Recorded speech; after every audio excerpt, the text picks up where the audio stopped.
A millionaire collapses at a rural clinic and falls in love with the only nurse who didn't recognize him. The sun beat down hard on the dusty field just outside the small town of Willow Creek. A makeshift stage had been set up in front of the skeletal remains of what was to be the future Sunrise Elementary. Folding chairs stretched out before it, filled with townspeople, teachers, local officials, and a scattering of curious children. A banner above the stage fluttered in the warm breeze. "Together we build tomorrow." Michael Thorne stood at the podium, sleeves rolled up, smile rehearsed. Cameras flashed as he spoke into the mic, his voice steady, charismatic, practiced. "This school will not just be a building," he said. "It will be a beacon, where hope is taught, where dreams begin. I believe that every child, regardless of where they are born, deserves the same start." The crowd clapped politely. Some looked genuinely hopeful. Others exchanged skeptical glances. Michael took a breath, his fingers gripping the edges of the podium. Then something shifted. A flash of pain passed through his chest. He paused, blinked, swayed slightly. A bead of sweat slid down his temple, not from the heat. He tried to continue. But the word died on his tongue. Suddenly, he stumbled back. His eyes rolled slightly and his knees buckled. Gasps rippled through the crowd as Michael Thorne, one of the richest men in the country, collapsed on stage. "Somebody call for help! Is there a doctor?" Panic erupted. A few security men rushed the stage, others fumbled for phones. Within moments, Michael was carried down to a nearby truck and rushed toward the town's only clinic. The Willow Creek Medical Station was small, more a converted farmhouse than a true facility. Inside, the fluorescent lights flickered faintly as the door burst open. "Emergency!" someone shouted. "He's not breathing right." A young woman in scrubs rushed into the hallway, her hair tied back, stethoscope already swinging from her neck. She was barely 5'5", but there was steel in her eyes. Her name badge read, Dr. Iowa Rivers. "What happened?" she asked, stepping forward, assessing the pale man on the stretcher. "Chest pain. Collapsed at the event. His pulse is weak, breathing irregular." Iowa pressed her fingers against his neck, checked his pupils, then turned sharply toward the nurse at her side. "This is a cardiac emergency, massive myocardial infarction, possibly involving the left anterior descending artery." The older nurse, Judith, frowned. "We need to get him to the city. We're not equipped for this." "He won't survive the trip," Iowa said without hesitation. "We need to intervene now." A murmur ran through the room. Another nurse, a local woman named Helen, spoke up. "Dr. Rivers, this is beyond what we can handle here. You're fresh out of med school. Maybe we wait for the airlift." "There's no time," Iowa said. She pointed to the vitals monitor. "Look at his stats. He's crashing." "We wait, he dies." The room was tense. Judith stepped closer, lowering her voice. "You've never done this procedure without supervision. You're not ready." "I am," Iowa replied, calm but firm. "If I do nothing, he dies. If I try, he might live. That's all the logic I need." The team hesitated. One of the aides muttered, "We're going to lose the biggest donor this town's ever seen to a rookie." Iowa shot him a look. "I'm not thinking about his name. I'm thinking about his heart right now, failing in front of us." A beat passed. Then Judith sighed and handed her the tray of emergency supplies. "Then let's save him." They moved quickly. Iowa took the lead, issuing commands like someone twice her age. With no cath lab, no advanced imaging, she used every ounce of skill and instinct. She administered the clot-busting drugs manually, adjusted the oxygen, used the portable EKG to confirm her suspicion, and monitored every flicker of the heart monitor like it was scripture. 30 minutes passed. 45. A single, clear beep stabilized. Iowa let out a shaky breath, stepping back from the bed as the monitor held steady. Michael's color began to return. His breathing evened. "He's stable," she said softly. The room was silent. Judith looked at her, expression unreadable. Then she gave a slow nod. "You just saved his life." Iowa didn't smile. She just glanced at the man lying on the table, unaware of what had happened, and whispered, "Let's hope he wakes up with a good heart in more ways than one." Michael awoke to the faint scent of antiseptic and the soft hum of fluorescent lights overhead. For a moment, he did not know where he was. His body ached, his chest throbbed with a dull but unmistakable weight, and his mouth was dry like sandpaper. He tried to sit up, but a wave of dizziness pulled him back. A calm voice spoke from his right. "Do not move too fast. You just survived a heart attack." He turned his head, slowly, to see a young woman standing beside him, clipboard in hand, her tone firm and neutral. She was dressed in scrubs, her hair pulled back in a practical ponytail. Her expression was unreadable, neither cold nor warm, just professional. "What happened?" he rasped. "You collapsed yesterday at the school site," she replied. "You were brought here. We had to act immediately. There was no time to transfer you to the city." "You saved me?" "I led the procedure, yes." Michael blinked. "Thank you, truly. I'm Michael Thorne," she said, without looking up from her chart. "We figured that out from your ID." He chuckled softly, wincing at the tightness in his chest. "So you do know who I am." "I know your name. That's all I need," she said flatly. Michael paused, expecting at least a flicker of recognition, awe, even admiration. He was used to people knowing him, not just his name, but his face, his Forbes profile, his charity interviews. Yet the woman before him seemed utterly indifferent. "I'm sorry," he said slowly. "I didn't catch yours." "Iowa Rivers," she replied. "Well, Dr. Rivers, thank you again. You saved my life." She gave a small nod, but her eyes didn't soften. "Just doing my job." He frowned slightly. "You don't seem particularly glad about it." She raised an eyebrow, finally meeting his gaze. "Would you prefer a parade?" Michael laughed awkwardly. "No, most people don't speak to me like this. I'm not most people." He tilted his head. "Clearly." There was a long pause. Michael studied her face, trying to place her reaction. There was no fear, no reverence, no curiosity, just calm, guarded detachment. He tried again. "I came here to fund a school," he said gently. "I wanted to see it through. That's why I was in town." "I know," Iowa said. "You don't sound convinced." She turned slightly, placing her clipboard down on the small metal table. "We've had men like you come here before, with plans, with money, with promises. A groundbreaking, a banner, some photos for your PR team. Then you vanish, and we're left with half a building and whole dreams that never made it to the walls." Michael's mouth parted slightly in surprise. "I'm not like them," he said, a little defensive now. Iowa gave a small, tired smile, not mocking, just weary. "That's what they all say." He swallowed, unsure how to respond. The air between them grew heavier. "I know your type, Mr. Thorne," she added, her voice low but not unkind. "You mean well, but this place doesn't need more headlines. It needs follow through." Michael stared at her, stunned. He had stood in rooms full of critics before, handled boardroom interrogations and press conferences, but this was different. This was personal. And the strangest thing was, she wasn't wrong. He sank back against the pillow, his chest tight, not from the pain now, but from something else. Something unspoken. Iowa glanced at the monitor, made a quick note on her chart, then said, "You should rest. I'll check on you later." As she turned to leave, Michael called out softly, "Do you always treat your patients like this?" She paused at the door. "Only the famous ones." Michael was told he would need to stay at the clinic for at least 10 days.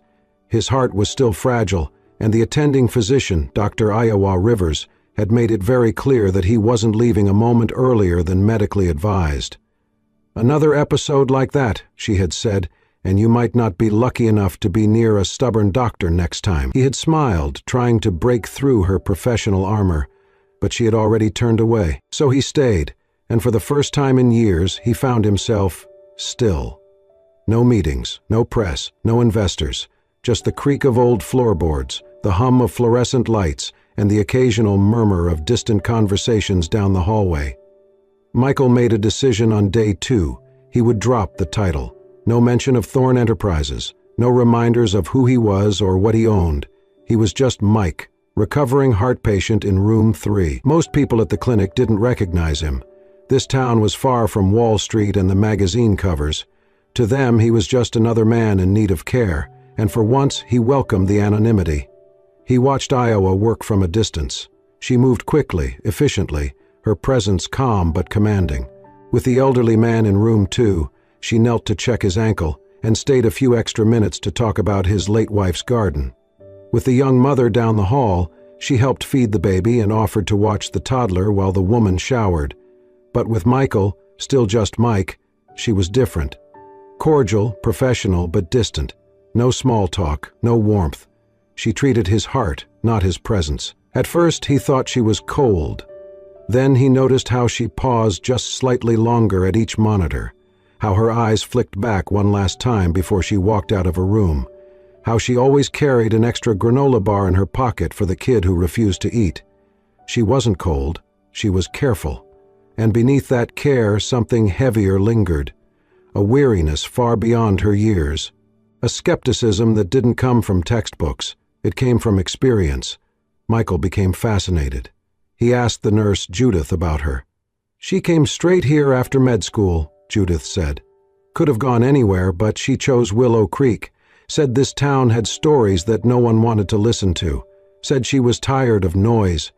Michael looked out the window, past the gravel road and into the wide fields beyond. "She doesn't talk much." "She used to," Judith said. "Then the last school project here fell apart. Promises were made. People got excited. And then it stopped. No building. No answers. Just silence." Michael's chest tightened. "She saw it all happen as a teenager," Judith added. "Iowa doesn't hate hope. She just hates liars." That night, Michael lay awake staring at the ceiling. He had never thought of his presence as a burden before. He had always believed his name brought opportunity. But here it brought skepticism. Here it was a ghost of promises past. He watched Iowa again the next day. She stitched a boy's knee while humming softly. She argued with the pharmacist about lowering the cost of insulin for an elderly patient. She laughed, actually laughed, when a 5-year-old called her Dr. Robot. And still, with him, she stayed guarded. He found himself wanting to know more. Not about her resume, but her reasons. What had made someone so young, already so worn? What had made her so brave, yet so alone? He began asking gentle questions during her check-ins. "Do you always hum when you're stitching? What's the story behind your name? Did you always want to be a doctor?" Sometimes she would answer briefly, sometimes she would pretend not to hear. But Michael noticed the faint shift, the way her shoulders relaxed just a little more each day, the way her eyes didn't avoid his quite so often. He wasn't sure if she liked him, but he was certain she intrigued him, and he, in turn, was slowly realizing that no amount of wealth or reputation had ever made him feel quite like this, like he was discovering something worth listening to, even in silence. Michael found her behind the clinic one evening, sitting on the low stone wall that bordered the back garden. The sun was sinking below the horizon, washing the sky in streaks of gold and lavender. Iowa had her arms folded across her chest, her expression unreadable. He approached slowly, heart steady but unsure. "Do you mind some company?" She didn't answer right away. Then, with a small shrug, she said, "Free country." He sat beside her, careful to leave space between them. They sat in silence for a few moments, listening to the crickets begin their nightly chorus. "You're a mystery, Dr. Rivers," he said softly. She glanced at him. "That's intentional." Michael gave a half smile. "You treat everyone here like they matter. You stay late, you work hard, but with me, it's like you've already decided who I am." "I have," she replied without hesitation. He frowned. "Why?" Her jaw tensed, then relaxed. "Because I've seen this before. You're not the first man to show up here with a smile, a camera crew, and a promise." "There was no camera crew," he said. She turned to him, eyes sharp. "But there was a promise, wasn't there?" Michael inhaled slowly. "I don't make promises I can't keep." "Good," she said, voice suddenly tight, "because the last man who did left behind more than just broken plans." He looked at her, waiting. She didn't speak for a long moment. Then she leaned forward slightly, her elbows on her knees. "I was 13, she began. "We had this ceremony right where you collapsed. Same field, same setup, same ribbon waiting to be cut. A rich man stood on stage and told us he was going to build the best school our county had ever seen. I remember how proud my mom looked. I remember standing in the front row in my best dress, holding a stupid balloon. They gave us hats with the project's logo. Michael's smile faded. They dug the foundation, she continued, and then nothing. The trucks disappeared. The workers left. We waited that whole summer. The next fall, the next winter, the field grew weeds. Kids kept walking 2 miles to the old shack of a school we had. And every day I passed that site, I wondered what went wrong. She looked at him then, her eyes darker, distant. We waited for 3 years, she whispered, and nothing ever came, just promises that turned into silence. Michael's throat tightened. Iowa. That's why I don't believe in you, she said quietly. Not just you, all of you. You people who think good intentions are enough, who think showing up, giving a speech, shaking a few hands is charity, but we're the ones left behind when you forget. We're the ones who have to explain to the children why the shiny banners meant nothing. Michael stared at the ground, shame creeping into his chest like a slow burn. He had never seen this side of things so clearly, never heard the story told from the other end of the microphone. I never meant to be like that, he said. Maybe not, Iowa replied. But meaning well isn't the same as doing right. They sat in silence again. He finally asked, "Why did you stay here, after everything?" She took a breath, letting the evening air fill her lungs. "Because I couldn't leave the place that taught me what was broken. I thought maybe if I became the kind of doctor who stayed, maybe I could be the kind of adult I needed back then." Michael turned to look at her fully, admiration and guilt intertwining in his chest. "I've done a lot of things in my life," he said. "Some of them good, some of them loud.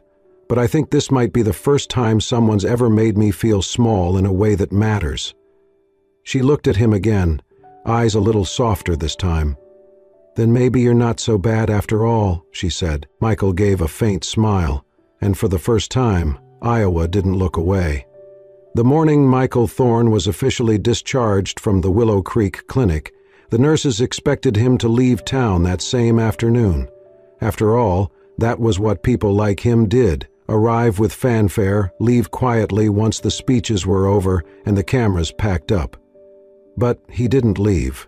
Instead, he requested a meeting with the town's building supervisor, a few local parents, and a group of teachers who had long since given up hope on ever seeing a new school. When asked why he was still around, he simply said, "I need to do a full geological reassessment of the area before we proceed with construction. Some things didn't add up." Most people didn't question it. Some shrugged. Others remained skeptical. Iowa, when she heard the news, raised an eyebrow, but said nothing. But Michael wasn't lying. Not exactly. He did plan to review the building plans. But beneath that, something deeper had shifted, something Iowa had unknowingly stirred. He was no longer interested in building a school for press or public relations. He wanted to build it right. For them. For her.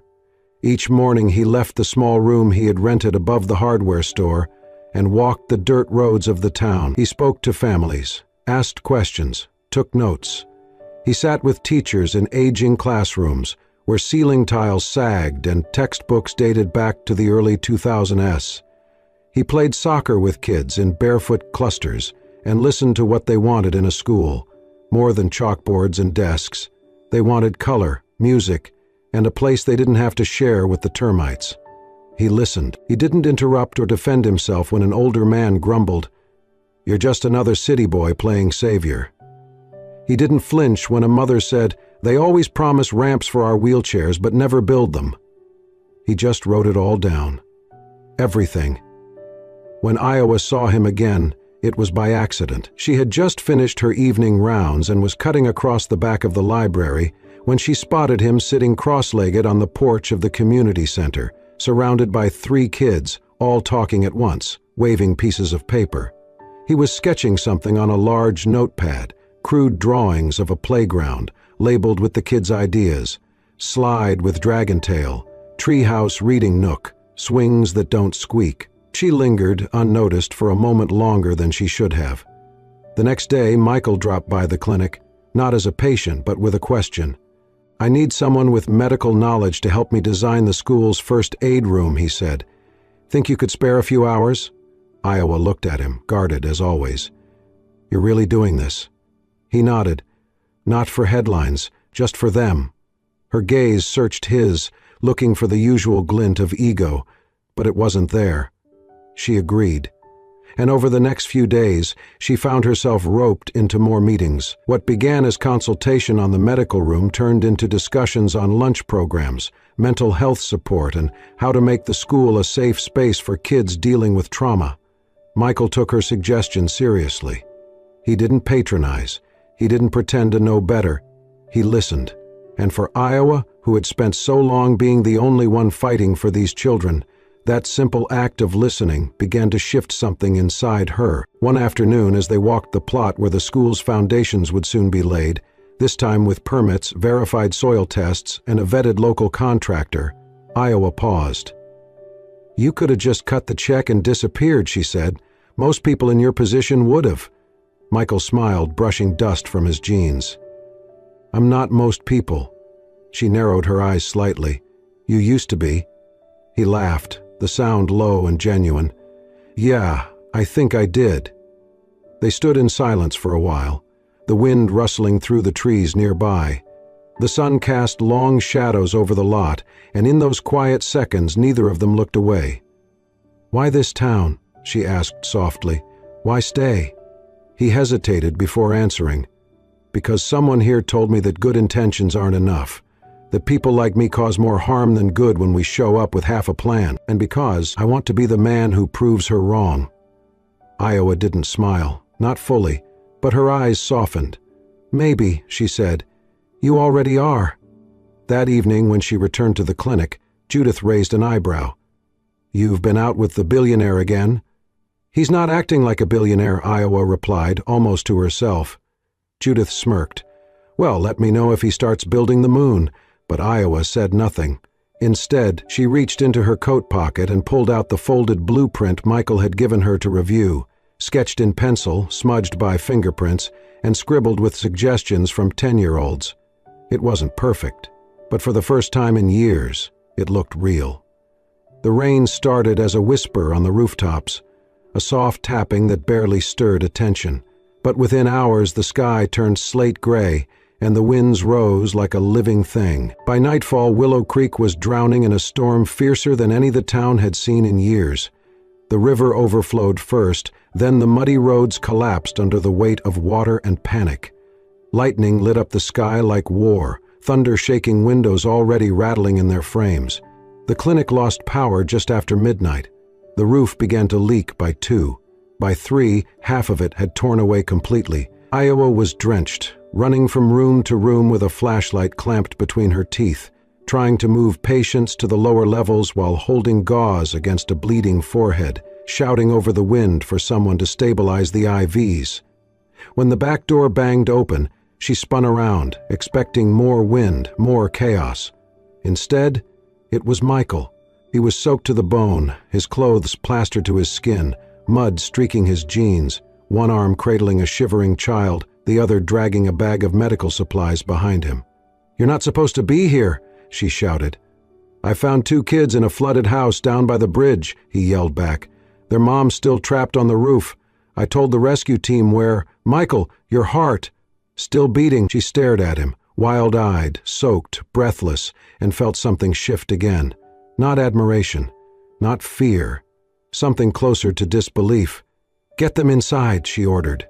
He obeyed without another word. The night unfolded like a battlefield. They moved together through water and darkness, dragging sandbags across doorways, stabilizing a broken leg with scraps of wood, clearing debris off the front steps to make room for emergency vehicles. Michael never stopped. Not when the wind knocked him sideways. Not when his hands blistered.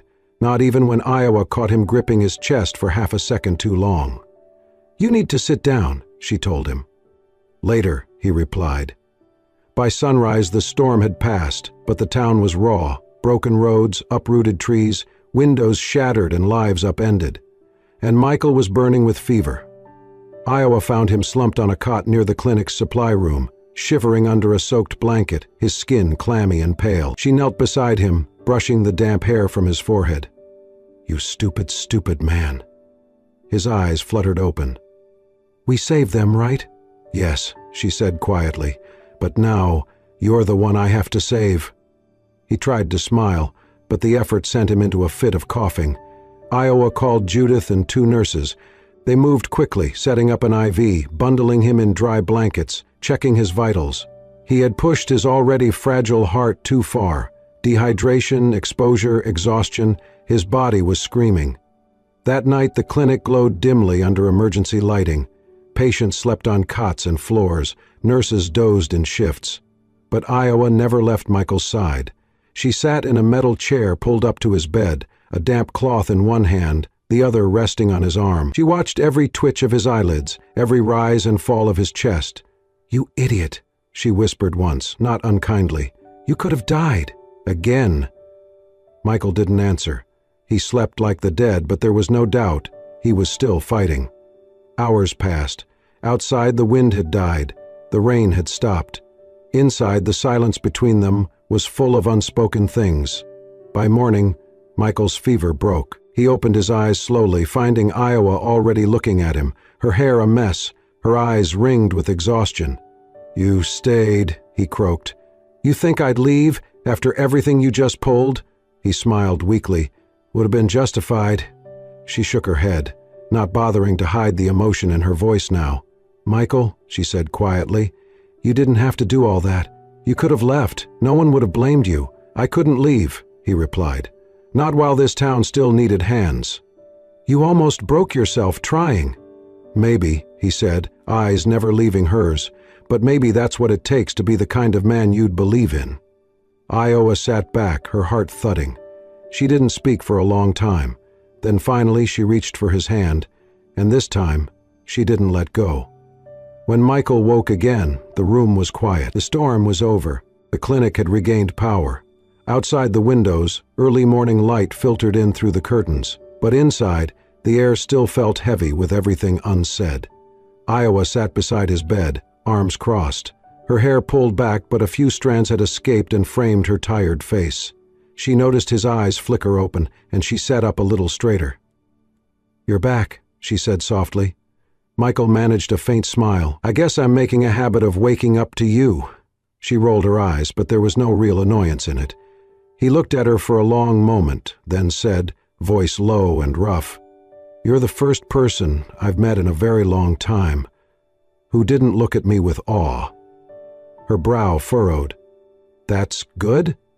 "It's honest," he replied. "You didn't flatter me. You didn't need me. You looked me in the eye and told me the truth, even when it was the last thing I wanted to hear." Iowa didn't respond. Michael took a breath, his voice growing steadier. "You're also the first person who made me want to do something right. Not for my name, not for legacy, just right." A silence hung in the air between them, dense with meaning. She lowered her gaze. "You scared me, you know, that night." "I know," he said. "I scared myself too." Iowa looked up again, and something in her eyes, soft but guarded, made him pause. "I want to believe in people," she said, "but it's hard when you've been let down so many times. Not just by strangers, by the people who were supposed to stay, to care." Michael nodded. "I'm not asking you to believe in me. Not yet. Just maybe give me the chance to keep showing up." For a long moment she said nothing. Then she reached forward, gently adjusting the blanket over his shoulder. "Rest," she murmured. "You'll need energy." "For what?" he asked, smiling faintly. "For a ribbon cutting." 2 weeks later the town gathered again on the same field, but this time it was different. No fancy stage, no media vans, no flashy suits. Just people, families, children in freshly ironed clothes, parents holding hands, teachers wiping tears before the ceremony began. The school stood proudly now, complete. No half walls, no rusted beams. There were classrooms with desks, chalkboards, reading nooks, a real playground with bright swings, a modest library filled with books, many of them donated by people who had heard Michael's story, and wanted to be part of something real. Michael stood off to the side, dressed simply in a button-down shirt and jeans. No entourage, no announcement of who he was. The townspeople knew, but they also knew he had stayed. They had seen him sweat, haul bricks, sit in planning meetings, walk door to door with surveys. He wasn't the man from the magazine anymore. He was Mike, the one who showed up. The mayor gave a short speech. The principal thanked the builders, the donors, the community, and then came the moment Iowa had secretly dreaded. They asked her to cut the ribbon. She hesitated, then stepped forward, scissors trembling slightly in her hand. Before she cut, she turned her head and looked to the back of the crowd. Michael stood there, hands in his pockets, watching quietly. She met his eyes, and suddenly the weight of it all, years of disappointment, of waiting, of lost hope, crashed into her. But this time, it wasn't pain. It was release. She looked back at the ribbon, then snipped it in one clean cut. The crowd erupted in applause. Children ran forward, doors opened, teachers ushered students inside for their first day in a real school built just for them. Iowa stepped back, blinking fast. Tears welled in her eyes and spilled down her cheeks. She tried to wipe them away quickly, but they came too fast. And then he was there. Michael didn't say anything. He didn't need to. He just stood beside her, close but not too close, and handed her a folded handkerchief. She took it, smiled through her tears, and whispered, "You did it." He shook his head gently. "No, we did." They stood there, side by side, as the schoolyard filled with laughter. For the first time in years, Iowa let herself believe that maybe not everything built with hope had to fall apart. Some things could stand. 1 year later, Willow Creek no longer looked like the forgotten town Michael had first driven into. Sunrise Elementary stood tall and proud, its red brick walls glowing beneath the morning sun, laughter echoing through its hallways. The playground was always full, the library never quiet. It wasn't just a building anymore. It was a promise kept. Iowa Rivers, now officially Dr. Rivers, had become the head of the newly renovated Willow Creek Medical Center, built just across from the school, with funds quietly provided by Michael. She led a team of young, passionate healthcare workers and ran free clinics twice a week. Children called her Doc EO. Elderly patients brought her jars of homemade jam and stories of their grandchildren. Michael never left. He sold off parts of his company, kept a modest team running things from afar, and moved into a small home at the edge of town. He taught business basics at the school every Wednesday afternoon and helped organize community projects. But most of the time, he was simply Mr. Mike, the man who brought books, baked cookies with the kids, and helped fix the squeaky swing that kept breaking. Together, Iowa and Michael became the steady heart of Willow Creek. Their love wasn't flashy. It was slow-burning, rooted, strong. One late afternoon in early spring, after a long day of treating patients and reviewing lesson plans, Michael asked Iowa to walk with him through the garden behind the school. The trees were just beginning to bloom, the air fragrant with new life. They paused beneath the almond tree where years earlier they had once taken shelter from a sudden summer storm. Iowa reached up and touched one of the petals absently. Michael turned to her. "I came here thinking I'd build a school," he said, reaching into his coat pocket. "But you taught me how to build a home." He dropped to one knee, and in his hand was a simple silver ring. "Will you marry me, Iowa?" She stared at him, breath caught in her chest, her eyes filled with tears, and without a single word, she dropped to her knees too, wrapped her arms around him, and whispered a trembling yes. A month later, the wedding took place in the very courtyard of Sunrise Elementary. The children served as flower bearers and ring carriers. The townspeople decorated the space with wildflowers and handmade banners. There were no photographers, no designer gowns, no celebrity guests, just joy, laughter, and a love everyone had helped grow. Iowa wore a simple white dress, her hair curled gently around her shoulders. Michael stood waiting under an arch of sunflowers and woven branches. When she walked down the aisle, the applause echoed off the school's new walls, and not a single dry eye remained. They danced to an old record player beneath the stars. Someone baked too many pies. The mayor gave a speech that made everyone laugh, and when the night ended, Michael and Iowa walked home barefoot, her heels in one hand, his jacket draped around her shoulders. 3 years later, they welcomed a daughter, Lila. She had Iowa's quiet strength and Michael's curious eyes. She loved story time on her dad's lap and planting flowers with her mom behind the clinic. Every morning she ran to the school fence to wave at the older kids, and every night she insisted on a bedtime story about how her parents built a school and found each other. Michael wrote part-time now, working on a book about sustainable philanthropy, based not on theories but on what he had lived. But most of his days were spent helping Iowa, raising Lila, and tending to the garden where they had first learned to grow something real. At the front of Sunrise Elementary, just beside the flagpole, a large wooden frame held a photograph taken during the first spring festival. Michael, Iowa, and little Lila, hand in hand, standing in front of the school, the sun casting a golden halo around them. Beneath the photo, etched carefully into a wooden plaque, were the words Michael had carved on the night of their wedding: "A family is not built with bricks but with hearts that stay." And in that quiet corner of the world they did just that.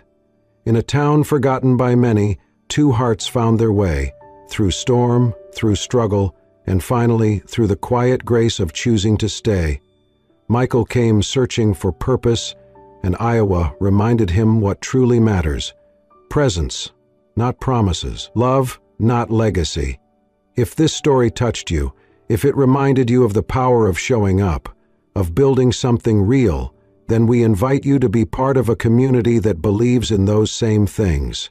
Subscribe to Soul-Stirring Stories for more true and heartfelt tales that celebrate love, resilience, and the small moments that change lives. Because sometimes, the stories that heal us start with a heart that refuses to walk away. Thank you for watching, and remember, the world is still full of good people and even better stories.